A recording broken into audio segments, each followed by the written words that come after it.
What's up YouTube, it's Ghostwriter15 here, back at it again with another Edison format video. And today's video is going to be similar to the last video that I made. So the last video I made was a trap card tier list for GOAT format. But today we're going to be doing it for Edison format. So yeah, without further ado, let's just jump right into the video. So starting off with Compulse. Compulse is a card that I think is good in Edison format for the fact that Value Turbo is one of the best decks in this format.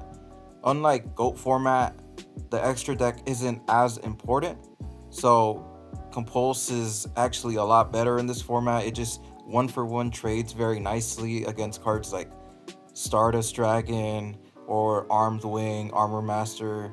So yeah, it's a really nice card. It's not insanely broken or anything like that, but I think it's like a solid A tier card.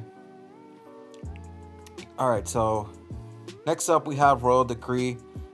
Decree is a card that is very powerful in this format. A lot of decks are very trap heavy, and if you're able to resolve this within the first few turns and your opponent doesn't have an answer to it, it just straight up wins the game. Like, it just carries you for the whole game, and I think it's a card that is very good, but only in certain decks. Like, not every deck can play it. Decks like Dragon Turbo can play it. Decks like Norleras can play it. And I just think it's a staple in the side deck for those type of decks. And I would consider it an A tier card. So next up on the list is Dust Tornado. Similar to like in GOAT format, it's a very versatile card because, you know, it hits so many different trap cards, so many different spells. It's really good against Black Whirlwind, but it is very limited on what it can do because obviously it can only stop spells and traps. It doesn't do anything to monsters. And I just feel like in Edison format, there's just better options. Unlike in GOAT format, where you're more limited on what traps you can actually use, I think that Dust Tornado is a decent card, but not very good. So I think it's like B tier. Next up is Deck Devastation Virus. Man, this card is insane. Blackwing decks and Value decks have the luxury of being able to play this card. This card is probably one of the best trap cards in the format, if not the best trap card. You're able to just destroy everything on the field in the hand that has 1500 or less attack. You get hand knowledge, and then for 3 turns you get to keep ripping apart your opponent's hand if they draw into a small monster. So yeah, I think this card's insane. It's for sure S tier. Alright, so next up is Karma Cut. Karma Cut is a card that is played very often in the Frog deck these days. It's more of a new trend. When Frogs first became a thing in Edison format, I don't think anyone was really playing this card, but now that a lot of people play it, I've been looking at how good it actually is, and it's very strong in certain matchups. Just being able to banish like all copies of Treeborn Frog in the mirror match, being able to banish all the values, it's very strong. But the one problem is that it only lets you hit face-up monsters, so it's very specific. And unlike Raigeki Break and Wind Blast, you can actually hit spells or traps. So I think it's good, but not broken or anything like that. I think it's B tier.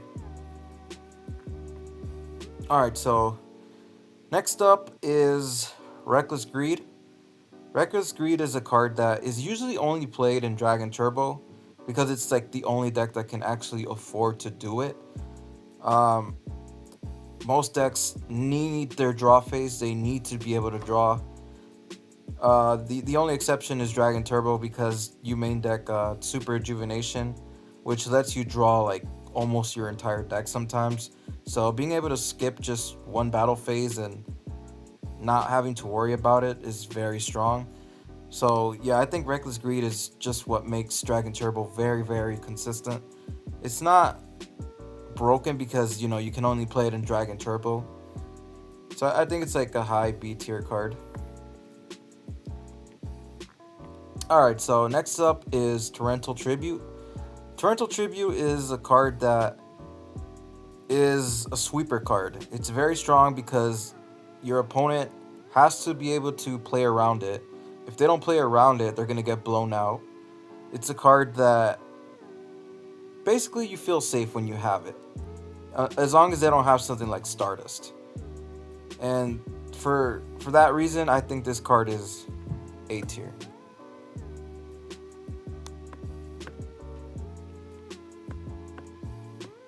Alright, so next up is Deep Prison.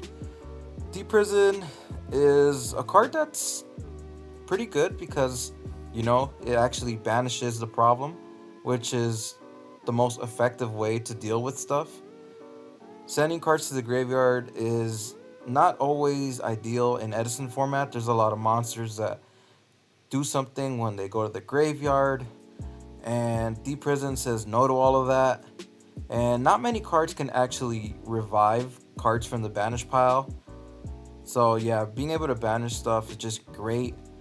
The only one downside of Deep Prison is that it's very slow and it's very specific on when you can use it. You can only use it when they declare an attack, so your opponent can easily play around it by not attacking. Still very strong, but not insanely strong, so it's like A tier. Alright, so next up is Mastery Strict. This one's most commonly played in the side deck for the Frog matchup, and for a good reason. This card like completely locks down the whole like tribute mechanic, and frogs need their tributes. They need it for like soul exchange, they need it for tributing any monster, for econ, they need it for Subsitode. So yeah, it does a lot in that matchup. But yeah, besides the frog matchup, it's not really useful. So it's not insanely broken. I can't put it in S tier or anything like that. But I still think it's like a nice A tier card. Alright, so next up is Wind Blast. Phoenix Wind Blast is actually a lot better in Edison format compared to GOAT format in my opinion, because Stardust exists and Stardust is very powerful. Yeah, it's just a very clean answer to cards like Stardust or Prime Material Dragon. You're able to send cards back to the top and you slow them down.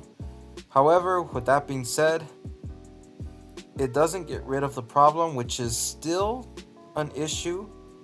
Similar to GOAT format, it's still an issue when you can't get rid of problems. For example, like if your opponent has a Caius, if your opponent has like a Judgment Dragon, those aren't cards you want to put back to the top. You want to get rid of them. So yeah, I still can't put this in S tier, similar to GOAT format, but it's still A tier. Alright, so next up is Treacherous Trap Hole. So this card is only played in a very small amount of decks, such as Norlaris or Dragon Turbo, because if you're playing trap cards and one of them hits the graveyard, now you can't even play this card anymore, so it doesn't make any sense to play it in a deck that plays a bunch of trap cards. But when you are able to resolve this card, it is very nice because it is a +1. Being able to go +1 with one card is just really nice. But yeah, like I said, you have to be playing it in a very specific deck in order to make use of it. So I think it's like a B tier card in the lower end of B tier. Alright, so next up is Threatening Roar. Threatening Roar is commonly played in the Frog deck. But besides the Frog deck, I don't think many other decks play it. For the reason being that it is a neg 1. So you can't really take advantage of that if you're playing anything other than frogs, because like frogs, they get their advantage from being able to tribute monsters and banishing monsters with Caius or spinning them back to the top with Ryza. So they don't really mind being able to go neg 1 as long as they're able to basically get you back on the crackback with tributing Treeborn Frog. So it's nice in the frog deck, but other than that, not really. So I think it's like B tier. Alright, so next up is Bottomless. Bottomless is a decent card in Edison for the fact that it does banish the problem. It gets rid of it immediately on summon. But similar to GOAT format, there's still priority in this format, so it's not super broken because, you know, they can just declare priority as Chainlink 1, and now Bottomless has to be Chainlink 2, so you still get to pop with Dark Arm Dragon, you still get to blow up the field with Judgment Dragon, you still get to special summon a dragon with Red Eyes. So it's not broken, but it's still very good, so I say it's like A tier. Alright, so next up is Mind Crush. So Mind Crush is a card that is played in the side deck sometimes, and you know, it has its moments when it's very strong. Like obviously like against like Dragon Turbo, or you could even side it in against decks that like search a lot, like Hero Beat, or a couple of other matchups that I can't really think about at the moment. But the whole point is that it is very strong when you're able to call it right. But with that being said, you know, you're not always going to have the exact information about your opponent's hand, and they might just go like Heavy Storm or Giant Trunade or MST, and now you kind of have to guess if you want to be able to activate this card. And if you call it wrong, you're going -1. So yeah, I think it's not broken. It's pretty decent when it works, but when it doesn't, it's very bad. I'd say B tier. So next up is gonna be Return from a Different Dimension. This one is played in Bayou Turbo and I believe Amaryllis. So yeah, this card's insane when it actually goes through and you're just able to attack with everything for game. Like, I really like that you can bait out cards like Torrential or Mirror Force before using this card. And what makes it very strong is that, you know, you can reuse cards like Bayou, Plague Spreader, Mizuki, if you're able to return all those cards back onto the field. So yeah, it just enables a lot of different plays that you can make. It sets you up for OTKs. It's great. The only one downside is that it does require setup, which isn't too hard. But yeah, you do need to play it in a deck that's like very dedicated to being able to banish cards very quickly. So I really want to put it in S tier, but I don't know if I can. You know what? I'm gonna do it. I'm gonna put it in S tier. That might be cap, but I think it's good enough to put it up there. Alright, so next up is Light-Imprisoning Mirror. So Light-Imprisoning Mirror is a card that is sided for basically fairies and Lightsworn. That's really about it. There's no other like light deck that's really good. So you put it in against those decks, but those matchups aren't like super common. You might play one in a major tournament, but you're not going to play more than one usually, so it's like kind of a side deck spot that you're wasting. if you're playing like at a small tournament at a local where you know there's a lot of fairy players or a lot of Lightsworn players, then I think it's fine to go ahead and put Light-Imprisoning Mirror on your side. If you're making like a meta call, it's fine, but usually in a giant tournament where you don't know what you're gonna play against, it's not a good idea to play Light-Imprisoning Mirror. So I think it's like a C tier card. Alright, so next up is gonna be Hero Blast.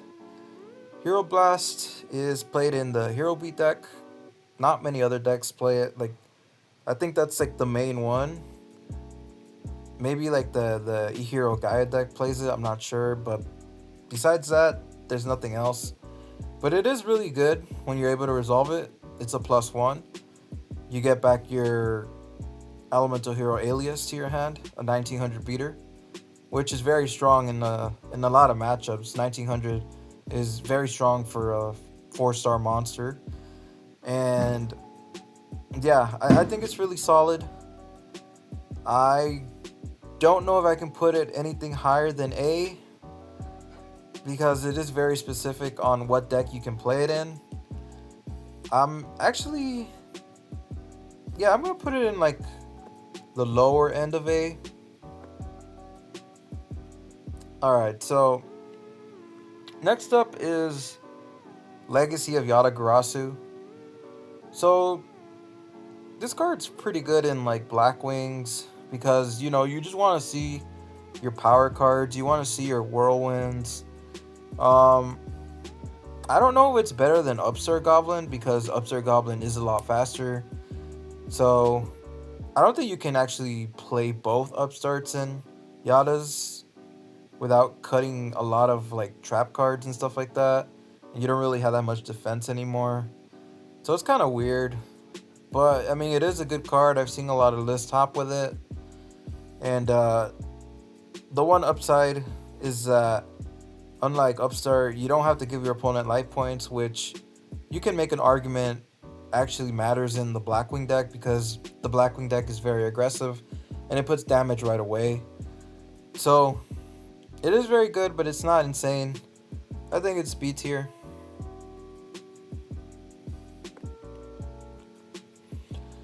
Alright, so next up is Royal Oppression. This continuous trap card is absolutely broken. It makes a lot of decks irrelevant at times. It basically oppresses, no pun intended, a lot of decks in the format. And you need an answer to this right away or you're just going to lose. This is a big reason why the Value Turbo strategy is probably the best deck in the format, as well as Blackwings. Both of these decks play this card because they can afford to do so. And yeah, I think for sure it has to be in the S tier category. Alright, so now we got Shadow-Imprisoning Mirror. Similar to Light-Imprisoning Mirror, it's a very specific side deck card. And it is a bit better than Light-Imprisoning because at least Shadow-Imprisoning Mirror, there's more decks that are dark, so there's a higher chance that it'll come up when you actually side deck. Decks like Zombies, Blackwings, Value Turbo to an extent, Norlaris. You can play Shadow-Imprisoning Mirror against those decks. But with that being said, all of those decks have a lot of answers to Shadow-Imprisoning Mirror. Like for example, Value Turbo, they play Hamster Raiko, so they have a very easy out to it with that. Also, the Blackwing deck doesn't lose the ability to special summon Bora or Gale, and they also have Icarus Attack, and Kalut can still be activated in hand. So it's not like they just auto lose to this card. So yeah, it's not very strong in my opinion. I would just put it in the C tier category as well. Alright, so next up is Starlight Road. Starlight Road is, I think, decent, but it's not insane. The one downside that I really don't like about Starlight Road is that if you have this set and your opponent isn't playing any sweepers on you, they aren't playing Mirror Force, Torrential, Heavy, any of that, they're you're basically not gonna do anything with this card, and that puts you at a disadvantage because it's like you're going neg one without actually losing the card, but it feels like you're going neg one. So it's not really good when they don't play any sweepers. But other than that, you get a Stardust Dragon, and once you get Stardust Dragon, you can take over the game just by being able to do that. So it's not insane. It's not bad. It's not. I'd say it's like average, somewhere in B tier. Alright, so next up is Trap Dustshoot. Similar to GOAT format, it's a very, very good card because you're able to rip a card from your opponent's hand, send it back to the deck, and sometimes that can basically end the game, literally by itself, because having all the hand knowledge means so much. A good player is going to be able to take advantage of a situation like that, and this card is limited in Edison format for a reason. Imagine being able to have 3 of this card just like in GOAT. It would be absolutely insane. Uh, so yeah, I think it's not like S tier because it's not. I don't think it's the same as like Deck Devi or Royal Oppression or Return, where it just like straight up wins the game right there and now. But it's for sure A tier. Alright, so now Call the Haunted. Call's really good. It's not anything like absolutely insane, but just being able to bring back any monster to be able to continue your plays. And some monsters on summon do get an effect, so you can go +1, such as Stratos. I really like the card.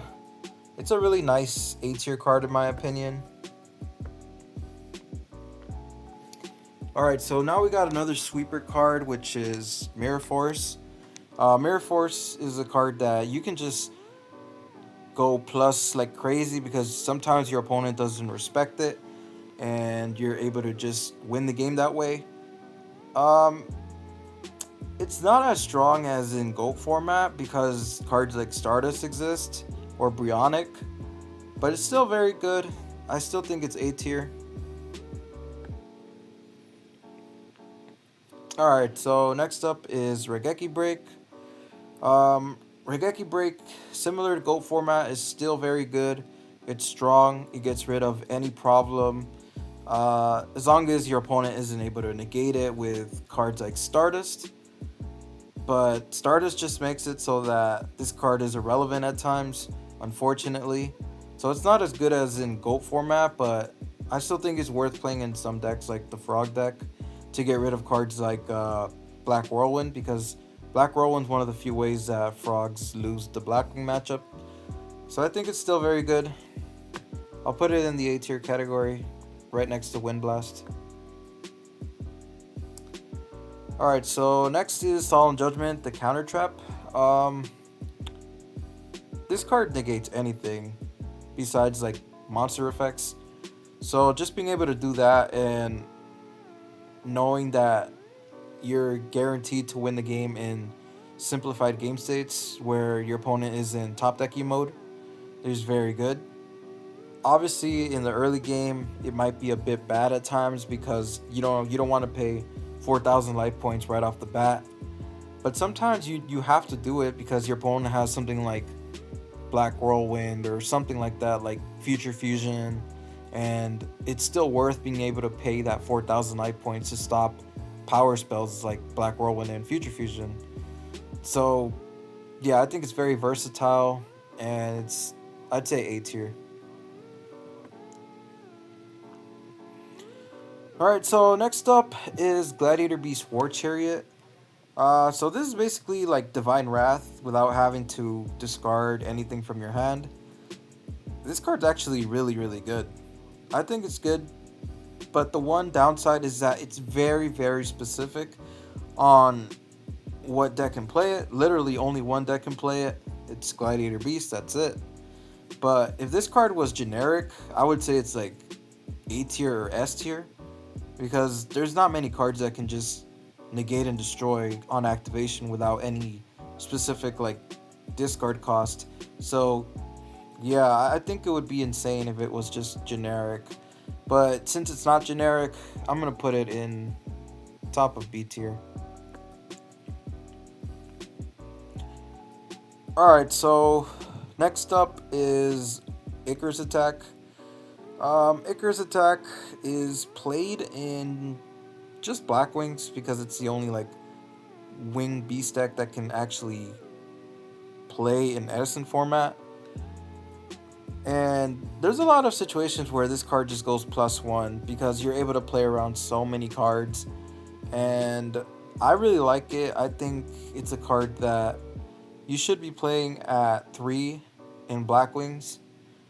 It gets rid of just about any problem, similar to Raigeki Break. You're not limited on what you can hit. You can hit face down cards, face up cards, spells, traps, monsters, you name it. So it's definitely A tier.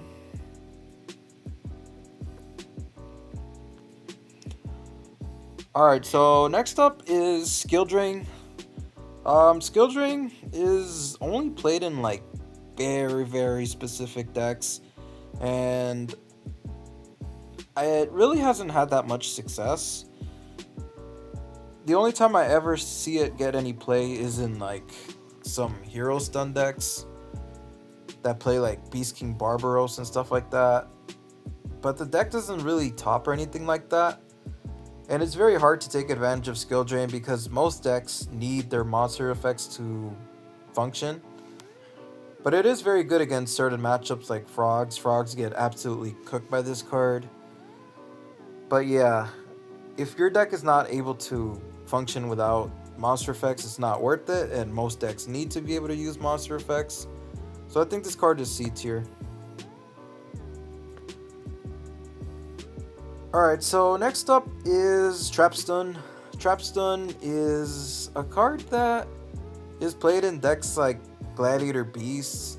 I think some zombie decks play it as well. Couple of other decks. And it's usually used to make sure that your plays resolve, you're able to combo. I mean, it's really nice in like against like the Chainburn matchup, but that matchup isn't very common. And I feel like certain decks that can play it should play it, but besides that, I don't think you should just play it in any deck. It's not really good. It's a neg 1 by itself, but if your deck is able to like do very ignorant stuff like Gladiator Beast, then you should be playing it. So I'm gonna put it in B tier. Alright, so the last card on the list is Pulling the Rug. Pulling the Rug is played in the side deck against like Frogs. Usually just Frogs or like Diva Hero. Anything that activates on normal summon, so I guess gadgets as well. And it does a lot against those matchups. Against a Frog deck, it's very hard for them to... It's very hard to stop them from being able to go +1. And pulling the rug is one of the few ways to be able to do it. It's a very solid 1-for-1 trade that prevents them from going +1. I really like it. The only one downside is that it doesn't stop cards like Vanity's Fiend. So if your deck is like very weak to Vanity's Fiend, you might consider playing something else instead, like Massacre Restrict. But besides that, very solid card overall. I would say A tier. So yeah, finally, we are done with this Edison format trap card tier list. Let me know if you agree on this tier list. Maybe I got some cards wrong. Did I miss anything? Yeah, that's pretty much it. If you like this type of content, please like and subscribe. This is Ghost Rider 15 signing out.